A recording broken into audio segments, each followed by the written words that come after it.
Welcome back to Master Your Ash. I'm your host, Michael Prisdale, and today I'm on location at En Fuego with my good friend, Shar. How you doing, Michael? Good, man. How are you? Good to have you back, brother. Hey, man. Glad to be back. I try to make it out here as often as I possibly can, but it's always a pleasure when I can catch you, catch up, have a stick, all that fun stuff, and I'm so happy to have you on the show today. Oh, the feeling's mutual. I'm happy to be on the show and always happy to have a cigar and a chat with you. So awesome, man. What are we smoking today? So we are smoking the Garagiste from Illusione Cigars. One of my favorites in their line, but interestingly, one of the least known in the Illusione portfolio. Everyone I think is familiar by now with the great work that Dion does. Majority of the cigars, if not all of them, are rolled down at Aganorsa, which again is another phenomenal factory, phenomenal farms. But the Garagiste, when they brought that out, the name caught my attention just because of the French aspect of it. I grew up overseas, so. But when I smoked it, I noticed it's very different from the rest of their line. Sure. And it quickly became a favorite for me. I brought it in, and quite honestly, we struggled initially the first several months with sales. People just weren't picking it up, and if they were, they weren't coming back to it. But I'm very committed to this cigar and it's done a lot of work, and that's what we're going to smoke today. Awesome. Well, thank you so much for, first off, turning me on to this particular one, because I, being an Illusione fan, and also having I think two or 3 weeks ago, depending upon when this episode comes up, I had personally come in. I grabbed the Corona Gorda White Horse because I wanted to do a candela, and I wanted the right candela. I wanted a very specific candela. I've always been a fan of the way that Dion Giolito and Illusione have kind of blended their candelos. And I grabbed the cigar out of here, I had it on the show, and it's phenomenal. Yep. So this was something that you turned me on to. I had already smoked one before. I told you kind of my notes, and I brought along a cocktail that I think pairs really, really well with it. So we're going to get into kind of just our friendship, your involvement in the cigar industry, and a little bit of history. But what I brought for you to try is a Nevada sour. And this is just a New York sour made with Frey Ranch bourbon, which is always a constant feature on the show, I feel like, because it's a Nevada-made product, similar to how Dion Giolito is a kind of a Nevada master blender or blender of cigars. Yeah, as far as I'm concerned, he's a Nevada product. Yeah, absolutely. And En Fuego is a Nevada lounge. Absolutely. So I felt like the synergy was there. This cocktail that I made is just equal parts sour to Frey Ranch, so fresh lemon, a little bit of cane sugar syrup, or simple syrup as we like to call it and refer to it. Frey Ranch, 1.5 ounces, and then just a nice little float of red wine, because this roughly translates in French to table wines or garage wines, for that matter. That's right. So Illusione, they specifically said, I guess in their half wheel interview, that this was designed to pair with all different types of wine formats. And I appreciated when I smoked the first one that you asked me to try before the show, that it seemed like a little bit of tannin from maybe some red wine or some oak would kind of set it off. So I just wanted to share this with you and toast to you, man, and to I doing this. appreciate that, Michael. Thank you very much. Cheers, brother. Cheers. Oh, that's lovely. That's refreshing. Especially since it's about 109 degrees outside right now, for those of you that are watching. Yeah, we're still holding on to summer. Yeah, I got a little late heat wave going on here. Yep. So tell me a little bit, we could spark this up if you're ready, but tell me a little bit about this beautiful soft flame lighter that you brought out for us today. Yeah, so as I mentioned earlier, I grew up overseas. I grew up in Europe, and in Brussels, and London, and Paris. Spent many years there before I came to the US. I am a big fan of accessories in general. Sure. I don't look at my lighters and my cutters as just lighters and cutters. I have a whole variety that, depending on how I'm dressed, where I'm going, the occasion, I match them up. But more importantly, what I was taught when I started smoking cigars at a very early age is the soft flame is a better way to light your cigar than the jet flame. Right. So whether you're doing it by taking a piece of wood, like they traditionally do, and you know, lighting that and using that to light your cigar, or whether you use something like traditionally a Dunhill or a Dupont, would have amazing soft flame lighters that kind of cost an arm and a leg compared Expensive. to, yeah, absolutely. So I've always been passionate about it, and you know, one of the countries that is very passionate about their accessories is Japan. And the Japanese, not just in accessories and in lighters, but in, I think, a variety of things, they have a lot of products over there that we never see over here. Sure. And so I look at that, and we brought in this brand. It's called Kiribi. They are traditionally lighters for pipes, but we carry them here at En Fuego Henderson, the whole range. And I've been using this for a couple of years now to light up my cigars. So traditional soft flame, the traditional Dunhill format. You know, you flip the top, you have a little, and mine is a little worn, so, but you get the flame and it shoots out to the side like it would for a pipe, but it's also very convenient for a cigar, so I can toast my cigar a little bit. And then when I go to light it, what's happening is I'm not burning the tobacco the way a jet lighter would if you don't know how to use a jet lighter properly. I know most people know how to do that, but I do occasionally see people that burn their tobacco. And you just don't do that with a soft lighter. So this is my preferred way to light. It's soft flame. And Kiribi is just one of many soft flame lighters that we carry. We obviously have some DuPonts. We carry the soft, there's one model of soft flame lighter that Brizard & Co. does, the French brand that's out of California. Okay. Cyril Brizard is the owner of that. They do a wonderful lighter. And then, you know, even Jetline has a couple of soft flames that are fantastic. So we did a Cigar 101 as the first episode, and I wasn't even going to do it. I was going to dive right into Master Your Ash Being, where you pair cigars and spirits, and we'll dive into the conversation that we had off camera and kind of bring that to the forefront, of course. But a couple of my friends that were advising me on the channel when I was getting it going, they were like, we really just think that a Cigar 101 would be the best first episode that you could possibly do. And I said, well, I mean, it's YouTube, right? It's Spotify. It's every other digital format that's available. There are dozens of Cigar 101 episodes. And it's like, yeah, but what is your Cigar 101? What is your preferred method? What do you like to see? What do you like to experience? And I've been smoking cigars now for a little over 15 years. I'm sure that you probably have me beat in that category just based off of how long you've been able to maintain being alive on this planet, which is longer than me, I hope.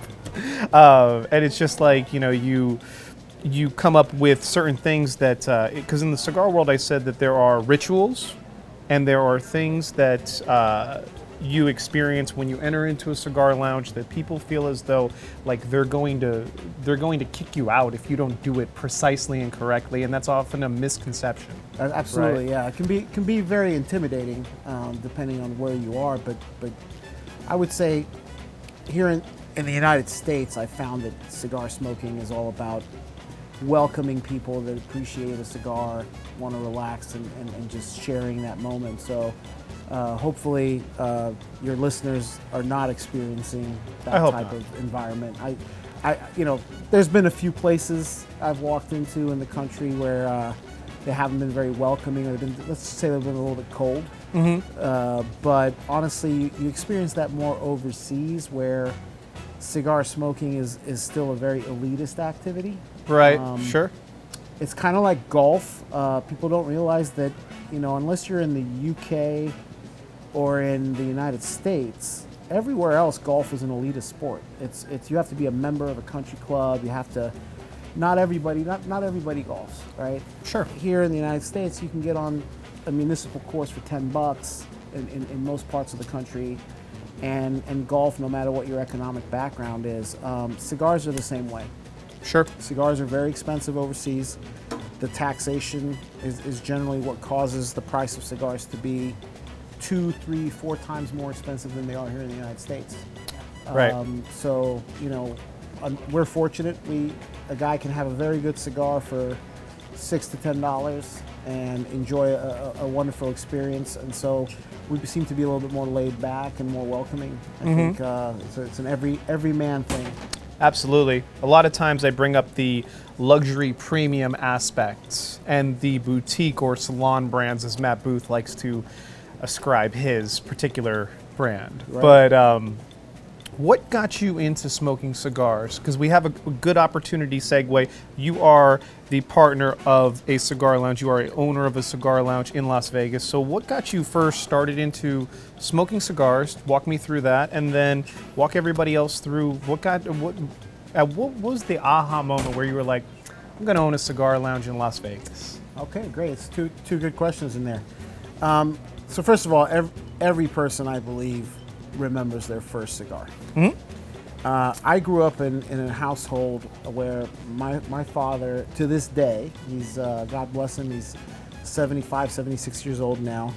He would smoke one cigar every day, every evening. And we would be playing at his feet when we were children. Okay. He would be sitting in his chair, smoking a cigar. This is overseas. This is overseas. This is when I remember this as early as when I was 6 years old in London. You were where? London. London, okay. I spent the age of 6 to 10 in London. Okay. And then we moved to Brussels from 10 to 17. I was in Brussels. Well, that entire time, my dad lit up a cigar every night. Okay. His favorite cigar was the Monte Cristo No. 2, Cuban Habanos. Bellicoso, huh? Loves the torpedo. The Bellicoso. torpedo belly. Yeah. That was his favorite cigar. But he had a whole range of them in his humidor. But long story short, I grew up with the smell of cigars. I always loved, I hugged my dad, I kissed my dad. He smelled like cigars. Right. And so I grew up with it. And when I was graduating high school, I was 17 years old, graduation night, I stole 2 Monte Cristo No. 2s from his humidor. And my good friend Jason Wood and I smoked that cigar all the way to the nub. We were literally holding it up with 2 pennies. We enjoyed it so much. I thought I was going to turn green. I didn't. I smoked the whole thing, and so did he. That was my first cigar. And so from the age of 17, over 30 years now, I've been smoking cigars. Started off slow because it was an economic issue and it was a access issue. It was a not being educated issue. But I would say, like, from the age of 17 to maybe 21, 22, I would have the occasional cigar. When I could get my hands on one, right setting, I would smoke it. Once I reached the age of 21 and I graduated business school, I had a job, I started smoking cigars regularly. Used to be maybe one a week, one every other week, and from there I graduated to being kind of a regular smoker. So now your second question about how did the light bulb go off? So here I am now years later. I was managing partner for a consulting firm. I ran the North American office, was my territory. The consulting firm was Swiss-based. I would fly to Switzerland or Germany every quarter to have a worldwide partners meeting. The Swiss partner was a big cigar smoker, and he knew I was too. I lived in cigar shops. I didn't go to the office. I went to a cigar shop. I worked out of a cigar shop when I wasn't traveling. Right. He and I would travel together a lot. We had shared customers that were on both sides of the water. And I noticed that he always smoked Cohibas. That was his one cigar that he smoked, 2, 3 a day. He always noticed that I smoked all kinds of, Roma Craft and Joya de Nicaragua, Illusione, Tatuaje, and he'd never heard of these brands, so we would always share notes. Well, one trip, the dates come out. I needed to be in Zurich for a partners meeting for the week. And he says to me, don't fly home on Friday evening. I would always take the evening flight to New York back home. He said, take the Saturday flight. I have a surprise for you. Okay. I said, all right. So fast forward, I get there. He picks me up at my hotel at about 10 in the morning in Zurich. And we start walking, and he says, I wanted to keep you here on Saturday because I want to take you to my tobacconist. And honestly, you know, we're walking down the Strasse. Anyone who's been in Zurich, you got a beautiful river, you know, center of town. We're walking away from that towards what's becoming more of a residential area. And Zurich's a very old city. They have these beautiful brownstone homes that are, you know, multi-million-dollar homes that are kind of like in New York, big brownstones. And I'm thinking to myself, did this guy really make me miss my weekend with my family to go to a cigar shop in Zurich? Like, I've been to cigar shops all over the world. Why is he making me go to this place in Zurich? Okay. Right? So we walk a good 35, 40 minutes, get our exercise in for the day, and we show up in front of this massive brownstone home. There's no sign, nothing. Big door, big wood oak door. He takes the big bell thing, he pounds on the door. This little window opens, and the guy goes, Herwoleb, what was his name, opens the door, and he lets us in. And he introduces me, he says, this is my tobacconist.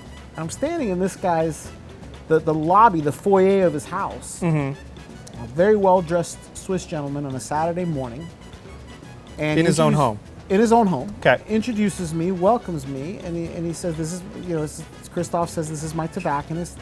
I only buy my cigars from him. And I was like, it's funny he says that because I've traveled all over with him. I've been to Madrid airport where, you know, you can get great Cuban prices at their cigar shops. He would never buy anything. You know, we were in Zurich together. He would never buy anything. So this is his tobacconist where he buys. Okay. Well, the guy takes us, you know, he opens this door, and I'm expecting a living room. Instead, we walk into a room completely humidified, wood panels, shelving all around, big, massive, like, chef's table in the middle. And he's got all these orders laid out with, you know, paperwork and boxes of cigars. And he goes, Herwoleb, your order's here. And sure enough, there's 3 boxes of Cohibas for Christoph. So Christoph takes out his card. The guy takes out his iPhone and runs the card through his iPhone. And how long ago was this? This is in 2012, February of 2012. Okay. Right? Okay. So the Square 2011. Okay, so February the Square of reader was 2011. like brand new. Correct. February of 2011. So that little reader was, Square was the first company to have that, and they had it over there. So as they're doing that, I said, may I look around? And he says, absolutely, you can look around, you can buy, he says. So, okay. So I'm looking around, he's got all his Cubans, everything's in boxes, there's no singles available. It's not like a humidor in our shop. It's all just boxes of Cuban cigars all the way around. Had a little bit of New World cigars is what they called it. There was I remember because they had like New World and Old World wine. Right. They had some Hoya de Nicaragua. They had a little bit of Ashton. I remember those brands. But I pick out a couple boxes of Cubans, and I hand him my card. He runs it, and then he says, will you be joining us for a cigar? And Christoph said, of course. That's why we came.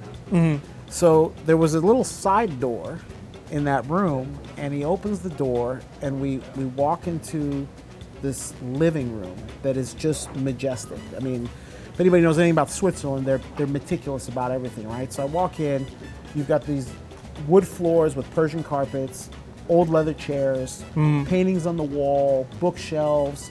There was a guy sitting in the corner. He was in a full suit on a Saturday reading his paper, smoking a cigar. Another guy was sitting by himself, also well-dressed, smoking a cigar. This is in this gentleman's living room. This is in this living room, right? Okay. It looks like a living room. And then big French doors that looked onto this courtyard that was just with a fountain, just majestic. It's very Swiss, right? Sure. Perfect, pristine. So we sit down, and he says, would you know, can I offer you a cognac? Can I offer you a whiskey? And we're like, it's a little early for us. We'll just take some espressos. Yeah. And we light up, and at that moment, I look at Christoph, and I'm like, what the fuck is this? Like, I'm just blown away. Right. So Christoph says, I'm going to let him tell the story. Well, the guy sits down with us, and he explains. He says, you know, he's a third-generation tobacconist. His grandfather opened a tobacco store on the main Strasse, the main street in Zurich. They owned the building. He was third generation, and then the anti-smoking laws took effect in the mid-2000s. Okay. It was getting more and more difficult for him to allow smoking in the store. Finally, with all the complaints that they had from the shops next door, the city came and said, okay, you're not allowed to have smoking inside anymore. So he spent like 3 years running a shop, 80% cigars. The rest was like pipes and cigarettes and things like that. Not the head shop stuff. Very nice store course. from what he told me. But he just got sick of going to work and not being able to light up. And more importantly, he had about a dozen chairs in his shop that people would come and sit and enjoy a cigar and have a conversation with him. Now they'd sit for 2 minutes, catch up, and then leave. So after about 3 years, he said, you know what, I've had enough. And he told the customers, I'm giving you notice, and I'm shutting down in 4 months. And the customers revolted. The customers basically came back to him and said, you can't shut down. So he thought about it, and he said, you know what, if I move the operation to my home, and so he basically set everything up in his home. He took the ground, this was like a, when I say brownstone, this was like a 4 or 5 story, we had an elevator, right? Okay. It was a 4 or 5 story old, several 100-year-old home that was massive. Sure. He took the ground floor. He was, I remember because he was, so closed on Sunday, closed on Monday, Tuesday through Friday by appointment only, and the hours were like 9 a.m. or 10 a.m. to 6 p.m. And then on Saturdays it was open to the public until 5 p.m. That was his hours. And he told me that in his little black book he had over 900 customers that bought the majority of their cigars from him. And that kept him in the business. It kept him motivated and incentivized to keep his license going. Wow. And to sell cigars. And I got to tell you, when I got on that flight that evening back to New York, I spent that entire flight trying to put a business plan together to have this guy's lifestyle. Problem was, the numbers didn't work. Okay. As a consultant, and especially a managing partner of a pretty big firm, you make a lot of money. You make a lot of money. You're not going to replace that selling cigars. Even if you put a bar in there, you're not going to replace it. So, my mind was all messed up because I was looking at the problem the wrong way. But I got to tell you, I spent a couple of weeks trying to figure out what it was that made me go, I want to do what this guy does.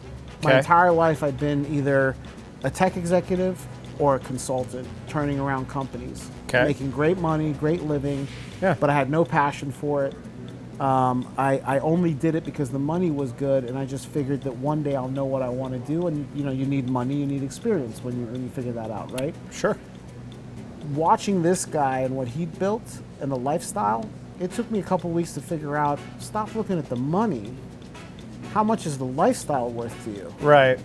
And then I just realized that, hey, if you run the business correctly, the money will come. Like, it'll be successful. Now, you may not make the kind of money you were making, flying to China and reconfiguring, factories in China, but you're going to make a decent living. And so once that kind of liberated my thought process, it was just a matter of time before I decided that it was time to get in. It's a really nice story.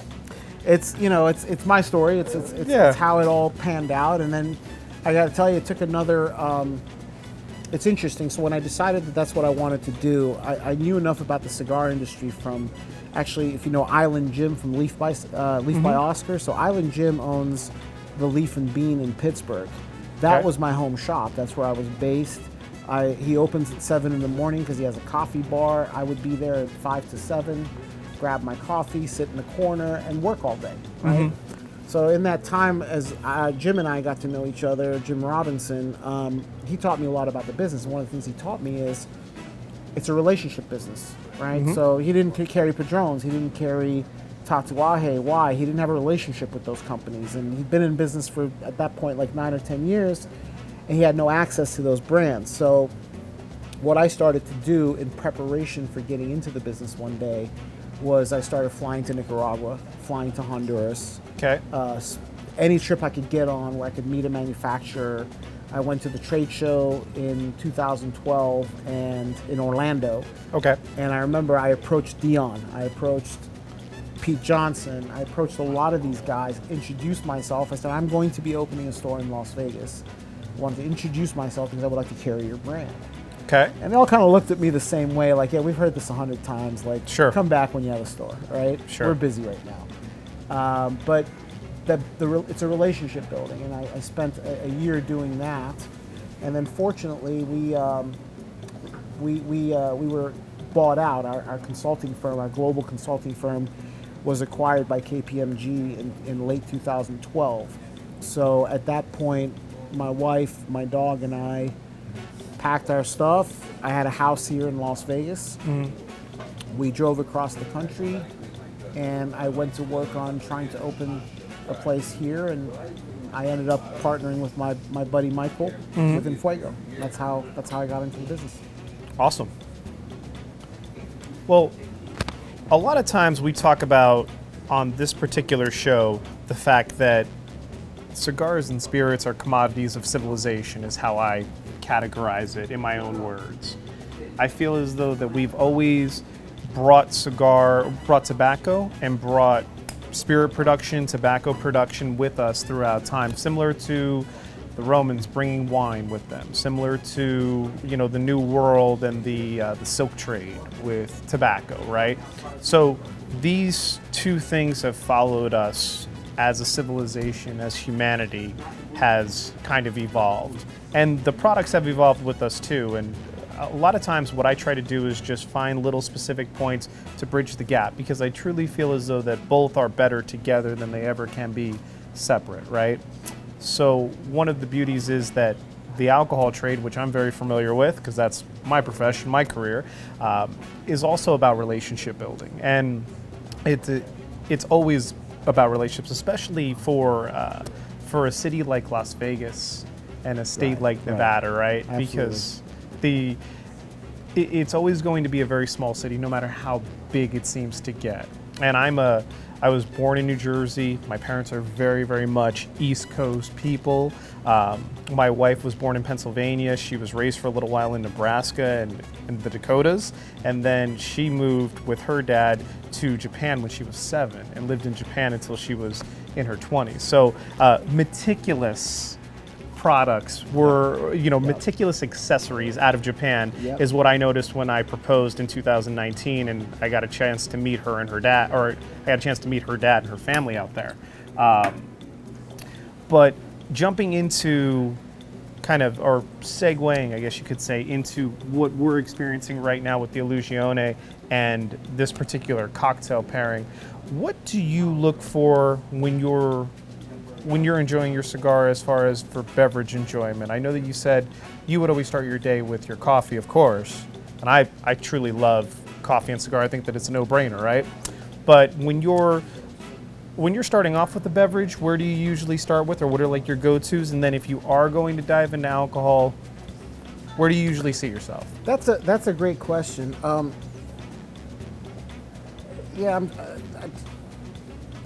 lot of thoughts going through my head, because I guess I always go back to the journey, right? So when I was young, I was fortunate to have my first two bosses out of school were big bon vivants, right? They loved food, alcohol. One didn't smoke. The other one I introduced to cigars, and he became an avid cigar smoker. Right. But live music and just the setting of bars and clubs, or in Brussels the Champagne Bar, which is not quite the strip club and definitely not a brothel or anything like that, but a place where beautiful women hang out and you go and have expensive drinks late night. Sure. That's what they were into.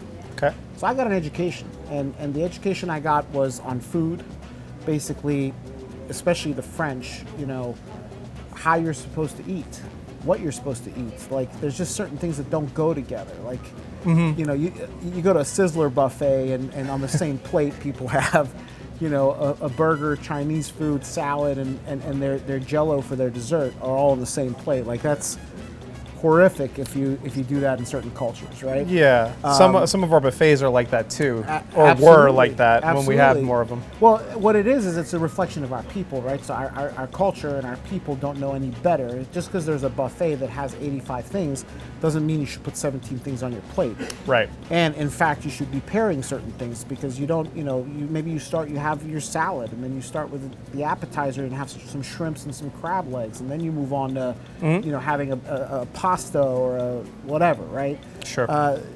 There's a whole art to that, and I was taught that early on because of where I grew up. The same lesson was taught to me about wine. The most valuable lesson anybody gave me was, if you want to learn about wines, there's two ways to do it. You can buy the most expensive wine, just go to the grocery store or the liquor store, buy the most expensive bottles of wine. You're always going to end up with a great bottle of wine. Or you do it the way that I was taught to do it, which is you go to the grocery store, you go to the liquor store, you buy a dozen different bottles of wine that you can economically afford, right? You taste those dozen bottles, and the ones that you like, you buy a case and you put it aside and let it age and enjoy when you want to enjoy it. Kind of sounds like how most people start with cigars too. So that's exactly where I'm going. I tell that when somebody walks into our humidor, we probably have about 350 facings in this humidor, and we have probably over 500-600 facings in our Sahara location. I always tell them when they come in and they say, I'm a new smoker, and can you start me off with something mild? I always say to them, I'm jealous of you. Yes. Because you're starting out at the beginning of this beautiful journey. Yes. Where literally, like I've spent. God, that's so true. Isn't it right? Isn't that true? Correct? That is so true. And with wine, to me, it feels like wine is never ending. Like okay. Wine, it never ends. Like you can taste new wines for the rest of your life. When it comes to cigars, it's also true. There's so many cigars. Like I said, if I have over 350 cigar facings in my humidor, it means that you can come in here every day of the year and smoke one different cigar for the rest of the year. And that process is amazing because what I noticed is, I was a mild smoker to begin with. Maybe it was the Cuban cigars that I was smoking in Europe. I had no palate, right? So a lot of people make the mistake of calling Cubans mild. Cubans have some full body cigars too. Yeah, Partagas, Bolivar. I mean, there's plenty out there. Yeah, but you need a palate to distinguish that. 100%. And I was very honestly admit that I had no palate the first 20 years that I smoked. Okay. Maybe I didn't smoke enough. Maybe I didn't smoke regularly. Maybe I didn't pay attention to it. I was too focused on my career. Cigar smoking was not a hobby activity for me. It's just something I did, right? Once I really got into it, and that was when I moved to the United States and I really started living in cigar stores, I started off my journey with mild. I quickly graduated to medium body cigars. That's where I got to know a lot of the Illusione cigars because I found them to be very medium body. Sure. And then I graduated to full body cigars. And funny enough, I also graduated at the same time that I went to full body. I started having a preference for, and don't shoot me for this, but 6x60 gauge, right? So the big fat cigar that was super strong is what I enjoyed. Probably did that for about a year and smoking 5 to 10 cigars a day. There was nights I'd go to bed and my mouth was just trashed. Yeah. It was just, no matter how fatigue. much. Yeah, just trash. No matter how much I used dental hygiene, was a big thing for me, but didn't matter. If you smoked, 3 LFDs and throughout the day, your mouth is done. So at that point, I kind of reassessed, and I went back to the mediums, and then I went back to the milds.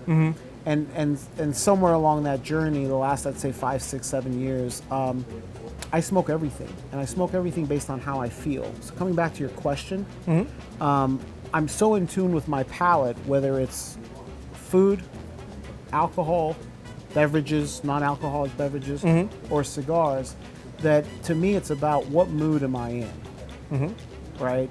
So I can tell you last night was poker night here in the store. Okay. I was hunkered in for the night. I knew that I was going to be here late. And so I had lit up a cigar, a big Churchill, that I was going to enjoy for about 2 hours. And I felt like having a glass of wine. So I went to the back where I keep my personal stash of liquor and cracked open a nice bottle of red. And that was the mood that I was in. I just wanted to have wine, a glass of wine with my cigar, and sit in the private side of our shop, because we have a private lounge here that's 24/7. The poker was going on here, so about 30 people playing poker in here, and I wanted the quiet side, and so that's what I was in the mood for. Other times, you know, especially if I'm having a conversation like we're having now, like this is the perfect drink. Right. I want something that goes with the conversation. We're exploring, we're dropping knowledge on each other, we're sharing experiences. The mood is what dictates what I look for more than anything else. The pairing is interesting too. So what are you getting off of this? So first of all, I will say this. I always happen to distinguish what's going on with the cigar from what's going on with the beverage. I never, those two never mix for me, and I don't know if you or anybody else, when they're pairing stuff, are they actually getting like one experience? I get two experiences out of it. I think the two experiences is correct. Right. So then what happens to me is if it's not paired right, it's not a great experience. So it doesn't mean that it's bad. It doesn't taste bad. It's just, hey, I'm either not enjoying the cigar as much and I'm enjoying the drink more, or I'm enjoying the cigar, but I'm not really enjoying the drink. What's happening here is I'm enjoying both tremendously. Okay, that's good. With the cocktail taking, the cocktail's definitely taking the front seat. Sure. I prefer the cocktail, but the cigar is wonderful. It's a companion to the cocktail. It doesn't interfere with the cocktail. The cocktail's not interfering with the cigar. I'm getting the best of both worlds. Right. And oftentimes, what I like to mention is that, you know, certain cigars have transition. Like with this particular one, I wrote down some of my notes. I had like this bitter, kind of leathery taste right up front. Then there was like this sweet cream that came in with it, and it had very, very smooth, refined transitions was what I noticed the most. What I wanted out of it, or what I wanted to put next to it, was the tannins. And that's where I was thinking in my head, you know, it's garage wine, like they talk about wine for a reason. There's a specific thing, and like I always feel as though that red wine is a very, very difficult category to pair with a lot of cigars, because it can overwhelm the palate. It can really get in there and just take too much of the forefront. So I took a step back and I said, okay, well, I think that there's red wine cocktails out there, like the New York Sour, or in this particular instance, the Nevada Sour, which is just the bourbon, the lemon juice, and just a nice little float of red wine, where I can get that complementary experience of getting the tannins from the red wine and the oak, but there's also that kind of refreshing citrus that complements the cigar and kind of adds to that pairing, right? And I think that I probably waited until episode 6 or 7 before I even did a whiskey, because I just feel whiskey is a very broad category. It's very difficult once again, because it can be overwhelming to a cigar, but yet everybody's like, when are you going to do a whiskey? Why would you do cognac first? Well, cognac has some sugar added to it. It has a nice aromatic profile. You know, if you drink grappa, you drink pisco, you drink any of these grape varietal spirits, you're used to having this full spectrum of aromatic. And when you get to like whiskey and other spirits, or a vodka, even gin has such a beautiful aromatic portfolio that can pair with cigars so well. And it's like you were saying, you know, with cigars, you can go into the humidor, you can grab 300 different cigars. They're all going to be somewhat of a different blend. They're all going to be, you know, a different mix between which country of origin they're from, how much of this is added into that, whether it's Ligero, whether it's Seco, whether it's Visa, what part of the plant, the priming, the curing, the aging, all of that is so beautiful to me. And I feel like each product in the spirit world is very unique in that way, right? So I really appreciate that. I'm glad that you enjoyed the pairing. I'm glad that it worked out too, because in my mind, when I smoked the first cigar, like I said, I said we need a little bit of tannin, not too much. You know, you could definitely pair a wine with this stick, and it would go great. It's an interesting cigar, because it reminds me of some of the women I used to chase when I was in my 20s, right? The first little part of the cigar does everything in its power to get you to give up on the cigar, which is what a lot of the women I went after would do, because back in those days I was a lot heavier. Okay. And you know, living especially in Europe, where they're very conscious about their looks and their bodies. I can tell you that the first initial, call it the first 5 puffs of chasing a lady was all about them trying to get me to give up. Okay. But if you persevered, and you didn't Didn't quit. You didn't quit, and of course assuming it wasn't a hard no, it was just hey, you're not going to want any of this. This cigar does the same thing. I think when you get past the initial, like you said, that initial bitter, it's a very strange initial taste, and it's every time. Every time I've lit this cigar, and we've carried it in the Robusto, we've carried it in a smaller, Corona Gorda, or it's like a smaller Corona. It's a short Corona. It's like a short Robusto, maybe. okay, right? so petite Corona, something like that. Something like that. I've had it in all the different sizes, and it just really tries in the beginning to get you to just not like it. Okay. But once you get past that, this complex, beautiful flavor profile opens up. And Great. Interestingly, I had not thought about pairing this with anything when I initially smoked the cigar several times. It wasn't until I talked to Dion and Brian at Illusione, it was their recommendation to pair this, and they recommended bourbon. Bourbon Interesting. was what they actually told me we should pair it with. Interesting. So getting the chance to pair it with Frey Ranch, which is a company that I really wasn't familiar with until recently, and then it's a Nevada company, and for those of us that live over here in this great state, we love this state. Like, Yeah. everybody in this state loves the state, and we wanted to celebrate that. Frey Ranch, unbeknownst to me, is older than the state of Nevada. The 100%. family's been there, since I don't know, several years, right? 1854. So before the Nevada became a state. Yep. Right, and so we got a beautiful product there.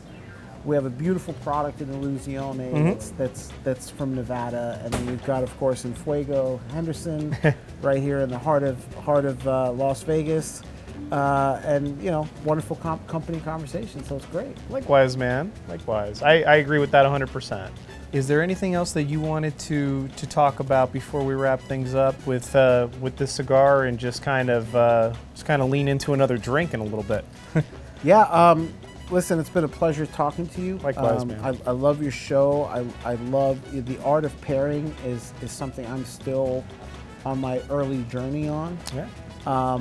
To your listeners, I would say anytime you're in Henderson, come by our store, ask for me, refer to the podcast, refer to the show. Where can everybody find you at, specifically your socials, Instagram? Where can they find you? So our Instagram is En Fuego Vegas. Fuego Vegas. En Fuego Vegas. If you DM me on En Fuego Vegas, I'm the one that manages that. I'm the one that gets that. We'll load that on the screen. We'll definitely respond to you. And like I said, I love meeting people. If you haven't been to the store, whether you live locally or not, let us know. Come by. We do a lot of events, even during COVID. We do smaller events on a regular basis. We don't market blast it like we used to because we do have limitations in order to keep everybody safe. But at the end of the day, would love to hear from you. So, well, thank you for picking out the cigar today, man. I'm glad that I could pair something that was complimentary to it because it is a really nice smoke, and I think that it's one of the underrated kind of expressions in that humidor that you have over there with all that goodie. Yeah, and actually, I don't know if this show will come out in time, but on September 24th, it's a Friday evening, Illusione and Frey Ranch Bourbon will be here in our private lounge for an event. We have 50 seats for that, 50 participants. It's going to be $45 a head. You're going to get 2 bourbons and a cocktail. I don't know if it'll be this cocktail or another cocktail. We'll see what Rob does for us. But, yeah. It'll be 3 drinks plus 2 cigars, one of which is going to be the Garagiste from Illusione. And it's just a nice little get-together. Rob from Frey Ranch Rob Amato, he'll be talking about the liquor side of things. Sure. Brian from Illusione will be talking about the cigar side of things.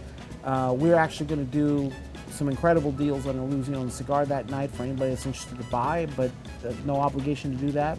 Get your ticket, book your seat. So if this show makes it out before the 24th, they'll know. If it doesn't, you can ask us how it went.